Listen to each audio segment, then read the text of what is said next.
Hi there, everyone. We are back. Self-Worth School is back in session. I am so excited to have Candice on today as our guest teacher. So we've laid a little bit of foundation in the intro, Candice, about what we're going to be talking today about becoming more influential.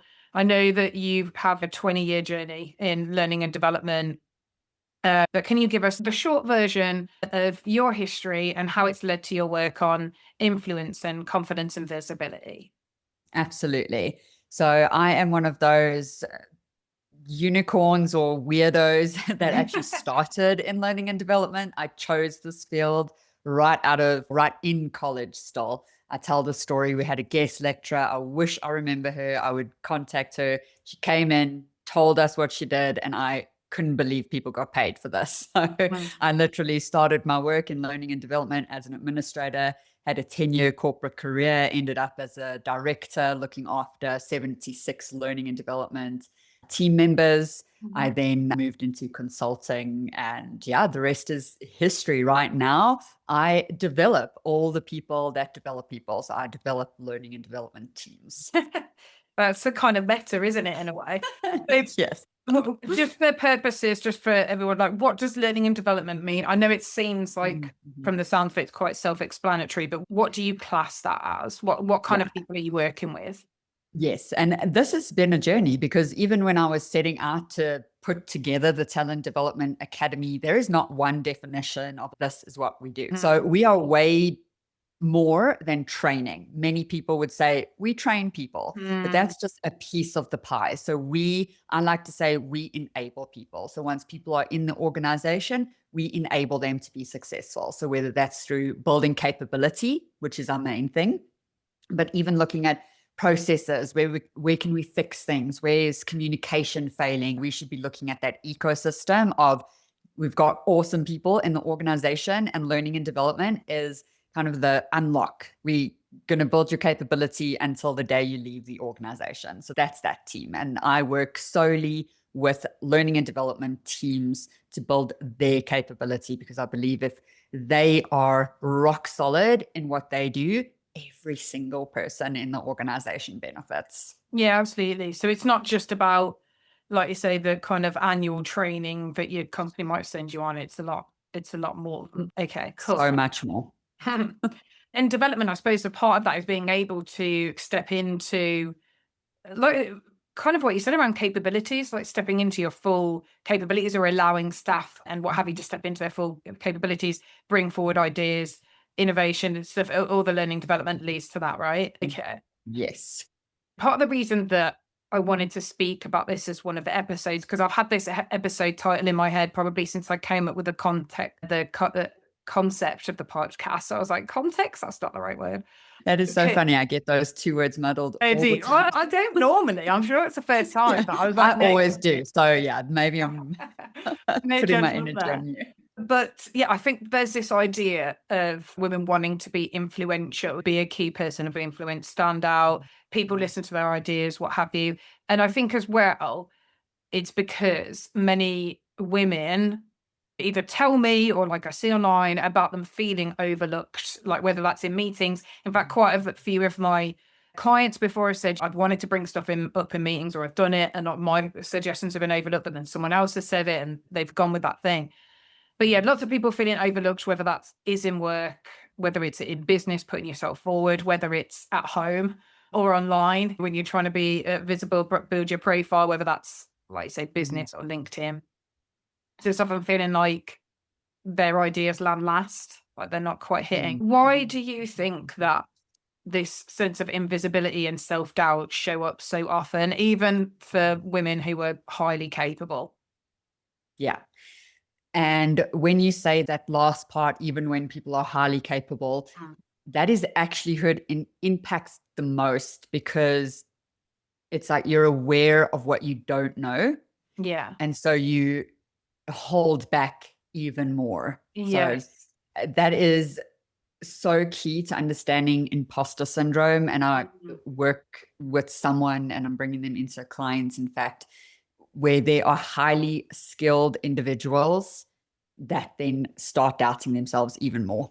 Yeah. And so that is a real thing. But when we go back to why women feel overlooked. And this has been a journey literally my entire life. And as we've spoken, writing a book all about invisibility and how to, the book is titled Choose You. So really to step into yourself and get out of your own way. And I know that's easier said than done and feels a little bit cheesy, but it really is about that. It's just stopping yourself in your tracks to say, no, I do have value here.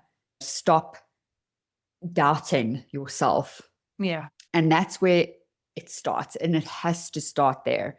And I actually tell a story how this all came to be before I was writing the book. And this is less than a year ago. I was having a kind of heated conversation with my husband, and I caught myself thinking, like, why should he even listen to me? What am I bringing into this household? At the time, I was earning very little money, really just setting my business up. And I was like, oh, I don't bring anything. So why should he even take my opinions into account? And I caught myself.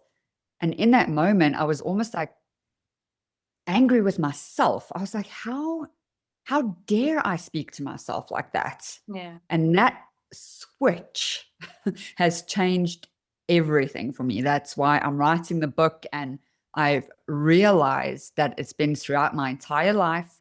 And I've realized working with learning and development people who see themselves as just, in inverted commas, just the support function.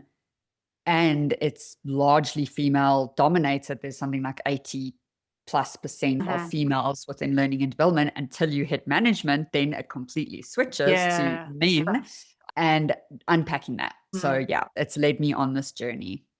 So it's years of societal like conditioning that means women do tend to be more invisible, do tend to question their ideas more, be less likely to put themselves forward. The thing you say about highly capable people as well, that's so true in terms of the imposter syndrome thing you were saying, because that's something I often say, like imposter syndrome generally shows up in people who are actually quite gifted or successful. And I'm like, because if you, not in a horrible way, but if you were someone who was perhaps less intelligent with less to offer, I don't think that would even cross your mind that there is a gap. Like you say, it's that awareness of, oh, I'm going into something new, because that's what they often say, imposter syndrome, isn't it? It's getting on the edge of something new or achieving something new, and then either being like, can I, regenerate this, or where do I go now, or actually people, this is fluke, or what have you. So yeah, it's that kind of self-awareness of being highly capable, knowing what you fit, what's missing or what you think is missing, and wanting to keep that up. It's definitely a high achiever type thing. Yeah, definitely. And what do you feel like people misunderstand about influence? For example, it's not loudness or perfection or a job title. Yes. What do you feel people don't know about influence that they should know? Yes. And this is so critical. And you said the first one was, you don't have to be the loudest person. You don't have to speak the most. And that is where I made the mistake. I'm like, okay, I'm just sitting here in the background, and I was seeing my colleagues as well. We have a leader, and he's leading the way and speaking 80% of the time. And I'm like, oh, I have so many ideas and I don't share them. And then I have an introverted colleague who never says a single thing in the meetings.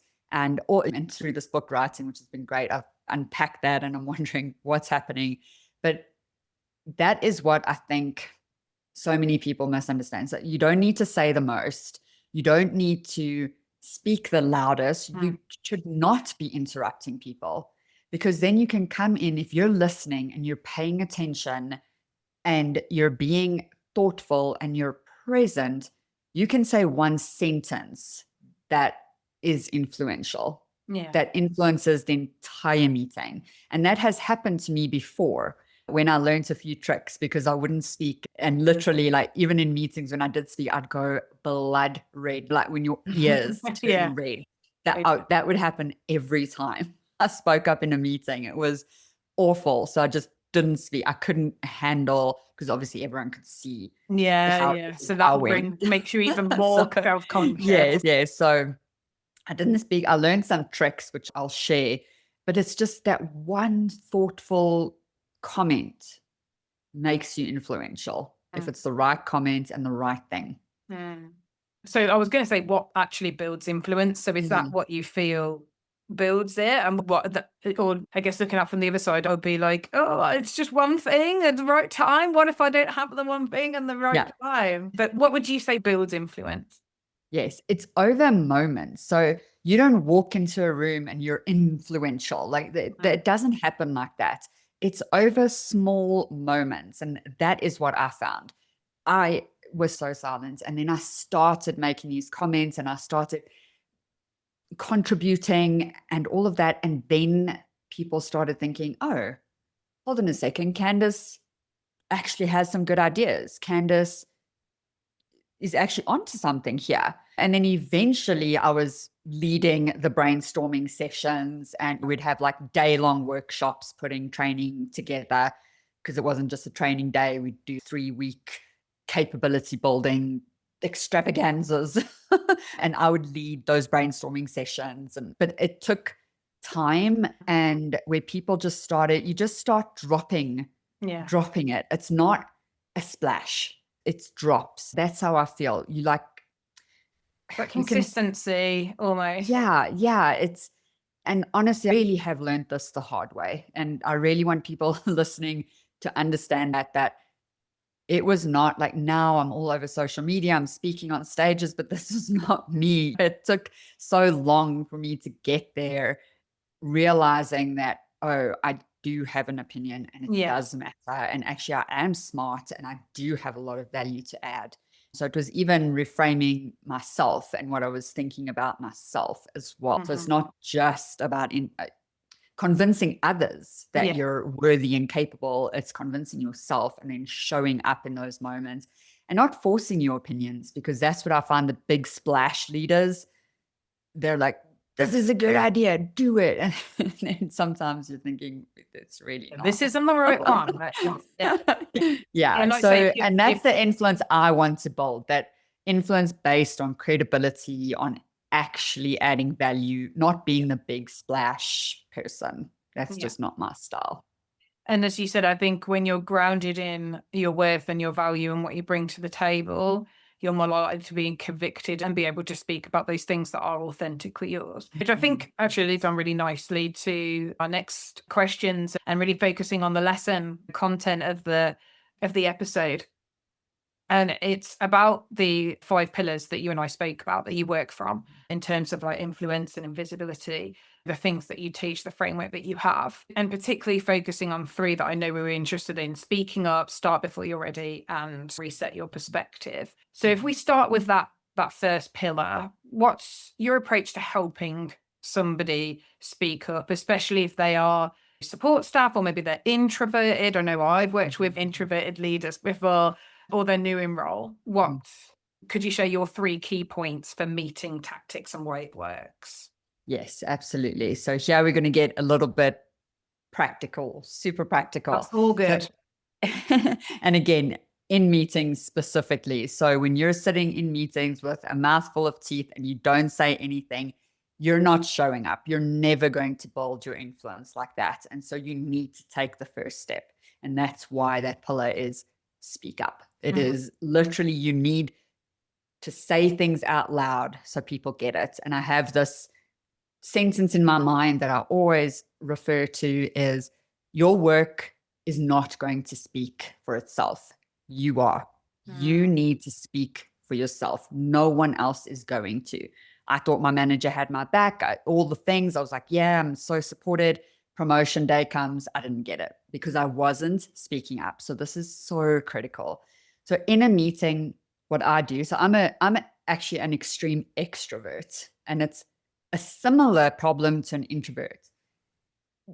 Because I'm so self-aware that I think out loud, that I just didn't say anything, but then I'm also not thinking. So how I overcame that as an extreme extrovert, and we'll get to introvert, is I write things down. So as I'm thinking and I write, and honestly, sometimes I come out of meetings with 5 pages of notes. I kid you not. I'm like writing, my arm is sore. I'm like, got so many ideas. So I'm scribbling, I'm writing, I'm taking notes, because that's how I process it. externally. So even if you're not speaking, it's your hand that is physically getting it out Yeah. of your brain. I highly recommend that for any extroverts. Introverts, you can do the same, because when you're listening and you're processing information, you can write it down and then you can be prepared to contribute. If you are a leader of a team with introverts, I implore you to please ask them. They are so good. I love working with introverts. It's my complete opposite and I love it. Like yin to my yang, right? I absolutely love it.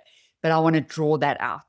And how I do that, and funny enough, I actually facilitated a whole focus group yesterday where I think everyone was introverted. And I would say the question, and then I would say, okay, I'm going to ask X to speak, and then Y, and then Z. And then you're prepping them that they're going to speak, and then they can start the process of writing it down, getting their thoughts together. And then if you are an introvert and you don't have a leader like that, say, can I add to this? Or just ask a question that leads you in. You don't need to start with your big idea because that's a little bit intimidating. And so if you can just ask a question like, oh, can I share my thoughts on this? Or can I add to this? Or what I was thinking was, lead it in a little bit softer for introverts. And for extroverts, you have no problem speaking, but you do have a problem being clear. So that's why I write it down. So that is my thing. And when I am a leader of a team, I give everyone a chance. I make sure every single person speaks during a team meeting, during a brainstorm, and you can use post-its for people to put on the whiteboard, however you run it. But just make sure the voices are heard. Please, as a leader, you owe it to your team. You've been there. Just make it easier for them. Yeah.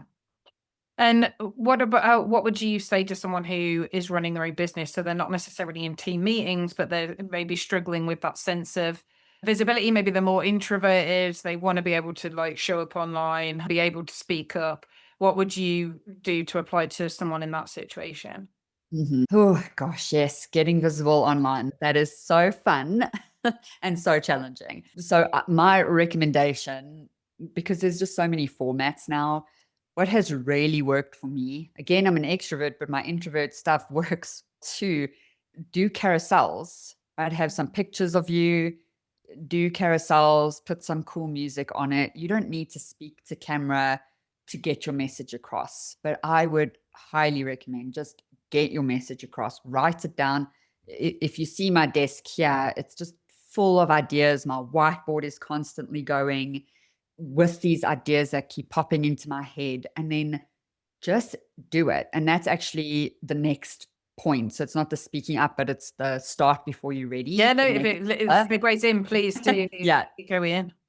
Yeah. And that's what I encourage you to do, because I wish I learned this earlier. Why did it take me so long to learn this? Please learn this right now. But confidence gets built from action, not the other way around. And I kept thinking, okay, I just need to be confident and then I can do this. And it took me years to get on social media because I'm like, who am I? What do I have to say? I'm nobody, blah, blah, blah. Like all of the self-doubt stuff that we speak about. And it took me so long. And I'm like, damn it, such missed opportunity. Just don't do that to yourself. You have to start. And yes, you will mess up. You will fail. I have had already haters. And now I'm like, oh, I've got a hater. That must mean my message is sticking. Now I'm like, love the haters. But just do it, because it's the action that leads to confidence. I need to put that on my forehead. Yeah, no, I'm a big but that advocate. is just so big. Yeah, I talk about that a lot in my content as well. Like you say, if you wait until you're ready, until you're confident, you could be waiting for ages. But I always talk about the fact that that action, every time you follow through on something, every time you do something that scares you, you're building that self-trust. And then that self-trust that tells you, I can handle this, I can handle this if it XYZ happens. And that's really what confidence is. It's like something that you build. In fact, I literally did a post about it the other day. It's not born, it's built, and it's something that you do over and over again. Your brain needs repetition to learn. So the more you Mhm. do those things, show up, speak out, all the things that we've spoken about, that gives you confidence. But I also say you absolutely can work on your mindset and confidence and beliefs at the same time. And I feel like that's the holy grail. That's when you like quantum leap. It Yeah. is when you're doing beliefs reframing work or working with a coach or Mhm. something else to help you from that mindset point of view. But you're meeting the universe halfway with the action, and Mhm.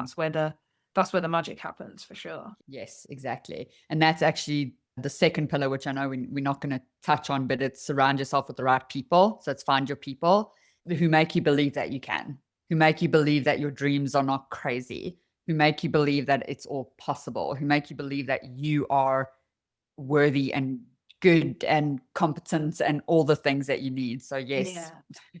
Yeah, coaches, another groups, huge all one. the things. Absolutely. It's finding your tribe, isn't it? But it's finding people Mhm. who match your energy or that bring you that energy, or people Mhm. that you don't feel that you're in competition with because they don't treat you like that. Yeah, I think having those people around you is huge. Yeah. Yeah. It Uh, really has made all the difference to me and my mindset yeah. 100%. Yeah. I Yeah. say if your circle isn't challenging you and celebrating you, got to find a bigger Yeah. circle. Yeah, like so you don't just want people who just tell you you're always doing a good job, even Mhm. when you're Mhm. not when Mhm. you're not. But like I said, that element of challenging you, of being able to gently call you out on your like Mhm. BS, or to Yeah, give you yeah. feedback Or and say, even "Oh your well, small dreams, you need to be mentor, thinking you know, bigger." yeah, Yeah. yeah, exactly. Like I had a mentor and I said, I want to get X amount of people in my program. And he just 5X'd it. He was like, but why not Mm, 5X? What's stopping you from there's nothing in your way mm, of 5Xing that number. And I yeah. was like, yeah, that Yes, makes actually, sense. that's correct. Yeah. Okay. And how about the other pillar? So reset your perspective. So like when we Yeah. have setbacks or silence to stories or our social media posts or whatever, and they start triggering Mhm. that I'm invisible story, or even if you're Yes. like telling your kids or your partner at home and you just feel like they're not even listening to you, they haven't even remembered, or you've been with your friendship group. Because although we're very much looking at this from a work perspective, actually these principles apply really anywhere in life, don't they? But how do you coach a quick perspective change in that moment, that perspective reset? And this pillar I actually added. So when I submitted my book proposal, I only had the 4 pillars. And then Mm. I added this one because it was so profound for me. I was listening to a book and they were going on about how people make money. And then they were giving examples, right? They were like going into billionaires, multimillionaires, the top 1% Hmm. of the world. And they were telling the stories of this top 1%. And most of them, the majority are self made. So, not trust fund or anything like that. Self made millionaires, top 1%. And through listening to this book and unpacking these people, I realized there is nothing, not one thing that differentiates them to me. I could achieve that. Mm. There's nothing. Maybe it's just their sheer determination. Yeah. Maybe it's just their I will not fail attitude. Maybe it's just their mindset of course I'm capable. And Yes. that and all of that you can build. All of it. There is nothing like you can't say, oh, but they started with millions of dollars. No, that is what this whole book was about. Was no, they didn't. No, they Gary didn't. Vee, Yeah. for example, Alex Hormozy, those people started with nothing. They started broke. They started in their parents' basement. Mm. There is nothing standing in your way. And I know this is sometimes a hard pill to swallow because then it rests on you. Yeah. We don't have excuses anymore. And that is the place where I have found myself of failure is just not an option for me. It's Yeah. just not going to happen. It's impossible for me because I'm not going to quit. Obviously, let me reframe that. I'm going to fail a million times, but I'm Yes. not going to quit. I'm going to keep failing, Yeah. like ending, quitting, not an option for me. I And love that resets that I had to add the pillar.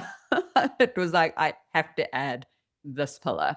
So for your listeners listening and you're thinking, oh, this is a tough ask, it is. Yeah, it is. And you don't need to aim to be the top 1%. That's not my goal, but my goal is to impact as many learning and development people in the world. And there are million, there's 2 million.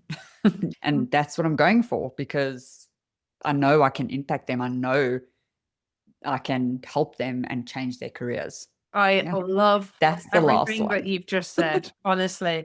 And we're very aligned in a similar way. Like, I'm very much in that same perspective. And again, I've said very similar things to you before about the difference between the people who do it, but like you say, that the people who are making this money and doing the things, it isn't skills or knowledge or like whatever. Like I say, yes, it's drive to a certain degree, but that drive comes from that belief. In fact, I've just shared a post on LinkedIn about Sarah Blakely, who like created Spanx, and how like she was, Love her story. I know, Yes. like she wasn't an entrepreneur, she had no money, she had no fashion thing, she just had an idea that she was so convicted in. She got loads of notes and she just kept going because she was so convicted in her idea. And do you know what? I know a local businesswoman to me who's running like a nationwide like business now, and she's super successful. It's one of those like styling businesses where you get like your colors and stuff like that. Oh, yes. And she's really built it from a real place of, she was in that space. She got her kind of colors done. She was a mom. She'd lost kind of confidence and she knew how much it changed to her. And now she does it for other women. And she's got like a huge, like dedicated community.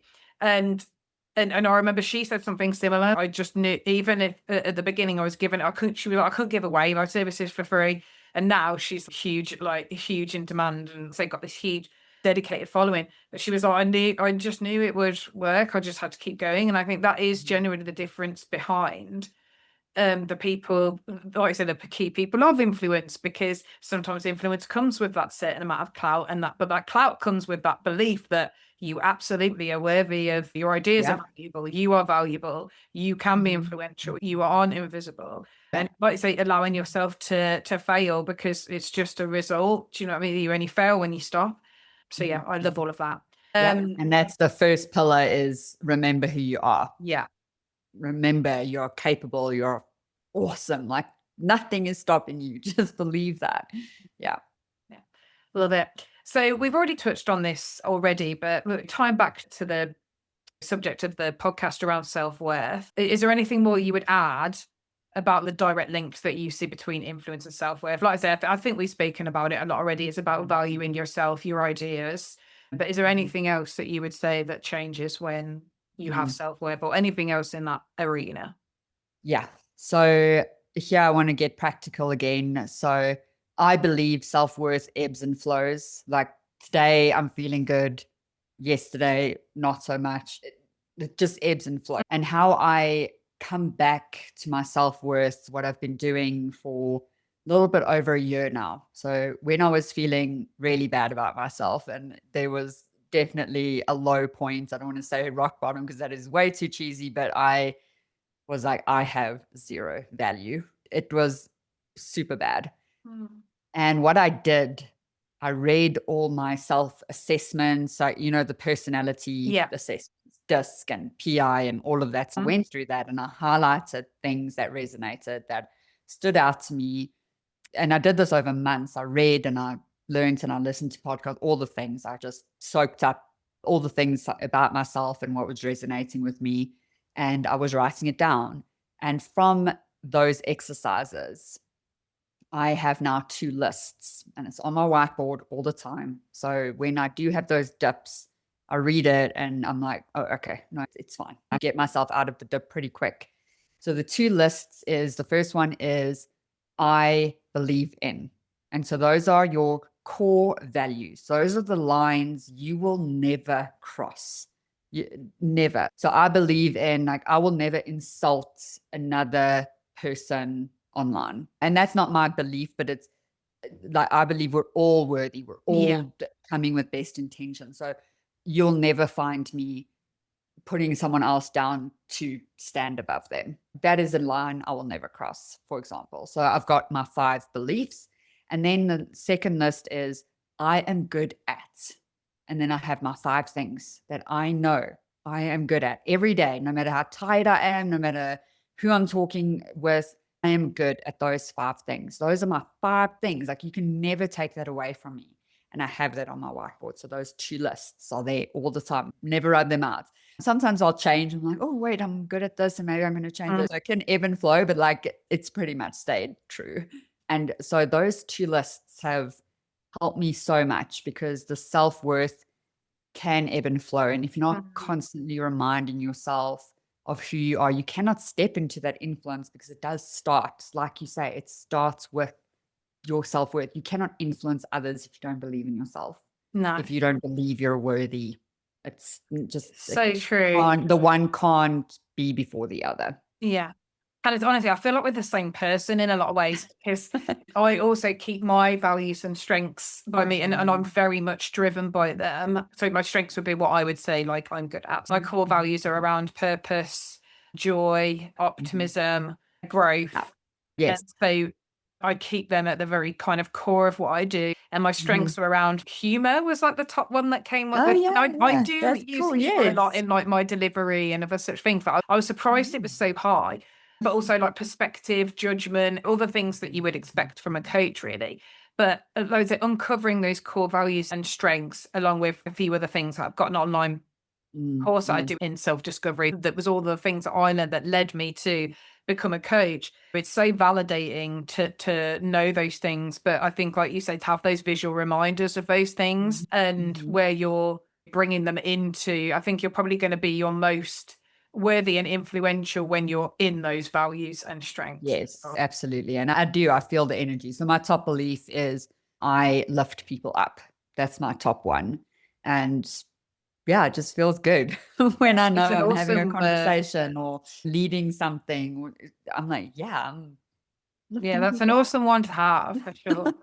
Candice, so we're coming to our takeaway, our lesson takeaway. So if you want our students, our listeners, to remember one lesson, if they were to come away with one like gold nugget of like advice or a phrase or a mindset shift about becoming more influential or more invisible, what's the thing you would want them to remember from this conversation? And I wrote this down because this is so important.